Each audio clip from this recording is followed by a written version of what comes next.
يا أهلا وسهلا بيكم في فيديو جديد من قناتكم لحظة حسم. موضوعنا النهاردة بيمس حياتنا اليومية بشكل كبير، سواء كنا بنشتري حاجة بسيطة أو بنناقش أمر مهم في العمل، أو حتى بنحاول نوصل لاتفاق مع شخص عزيز علينا. هنتكلم عن التفاوض بذكاء. إزاي تحصل على اللي عايزه باحترافية؟ تخيل معايا كده، عندك هدف معين، ممكن يكون الحصول على خصم عند شراء منتج، أو الحصول على شروط أفضل في عقد عمل، أو حتى إقناع شريك حياتك بفكرة معاه. كتير مننا بيلاقي صعوبة في التعبير عن احتياجاته أو الوصول لاتفاق يرضي الطرفين. ممكن نلجأ للضغط أو التهديد أو حتى الاستسلام خوفاً من فقدان العلاقة. لكن الحقيقة إن في أسلوب أرقى وأكتر فعالية، أسلوب بيوصلك للي عايزه وبيحافظ على جسور التواصل والاحترام مع الطرف الآخر. الأسلوب هو التفاوض الذكي. كتير مننا بيختزل التفاوض في مجرد المساومة على الأسعار، لكن الحقيقة أوسع من ذلك بكتير. التفاوض موجود في كل تفاعلاتنا الإنسانية اللي بتتطلب الوصول لاتفاق. هو فن وعلم يعتمد على فهم دوافع الآخرين والتعبير بوضوح عن احتياجاتك والبحث عن حلول إبداعية تحقق مصلحة مشتركة قدر الإمكان.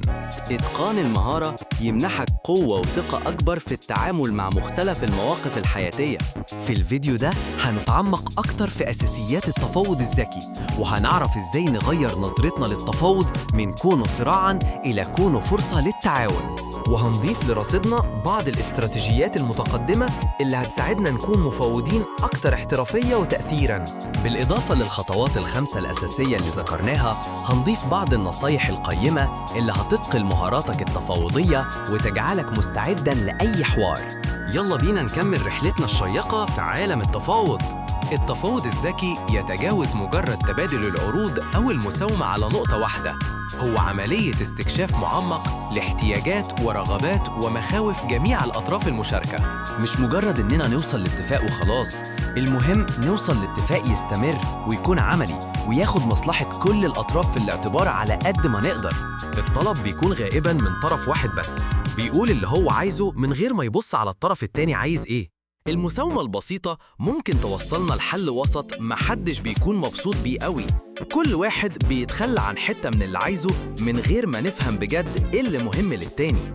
التفاوض الذكي هدفه إننا نخلق قيمة للاتفاق، ندور على حلول جديدة ومبتكرة ممكن ما تبانش في الأول.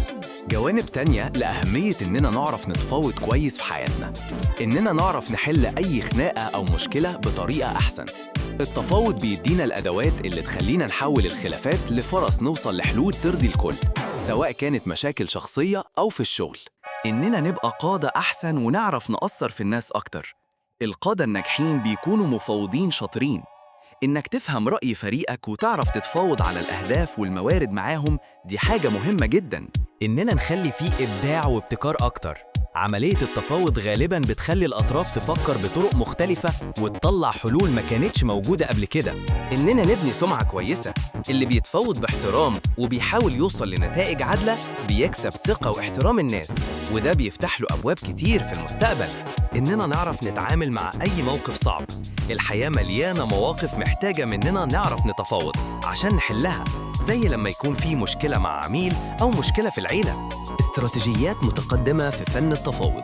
في استراتيجيات تانية غير الخمس خطوات الأساسية ممكن تخلينا نتفاوض أحسن. إننا نحدد نقطة عدم الاتفاق. قبل ما تبدأ تتفاوض فكر إيه هو أحسن بديل ليك لو ما توصلتش لاتفاق. لما تعرف إيه البديل بتاعك هتبقى واثق أكتر، وهتعرف إمتى لازم تنسحب لو الاتفاق المعروض أسوأ من البديل بتاعك. إننا نفهم إيه اللي يهم الطرف التاني بجد، مش بس اللي بيقوله ده بيكون موقفه، لكن اللي يهمه بجد بيكون الحاجة أو الرغبة الأساسية اللي مخلياه واخد الموقف ده. لما تفهم إيه اللي يهم الطرف التاني ممكن تلاقي حلول تلبي اللي هو عايزه بطرق مختلفة غير اللي هو بيقول عليها. إننا نعمل كذا اختيار، بدل ما نركز على حل واحد بس نحاول نقدم كذا حل مختلف. ده بيزود فرص إننا نلاقي اتفاق يرضي كل الأطراف. إننا نستخدم معايير واضحة. لما نتفاوض على حاجات ليها مقياس زي السعر أو الوقت، نحاول نستند على معايير واضحة أو معلومات من بره عشان ندعم كلامنا. ده بيخلي حججنا أقوى وأكتر إقناعاً. إننا نستخدم معايير واضحة.